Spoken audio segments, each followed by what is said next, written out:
2500 идей. Ровно такое количество подали казахстанцы на один из главных молодежных проектов страны ЖАСА. Его основная задача заключается в том, чтобы активно включить молодых творцов в общественную жизнь.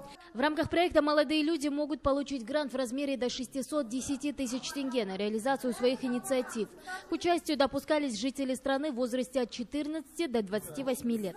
Всего из Актюбинской области около 100 ребят представили свои идеи. Однако прошли отбор 48. Теперь их ожидает большая работа вместе с менторами, которые будут работать с молодыми людьми в качестве тренеров и наставников, а также сопровождать этот проект до его полной реализации. Идеи, они разноплановые. У одних идей, например, направлены на то, чтобы организовать детскую площадку. У кого-то идея направлена на решение какой-то экологической проблемы своего района. У кого-то идея креативного плана, то есть на развитие каких-то креативных идей.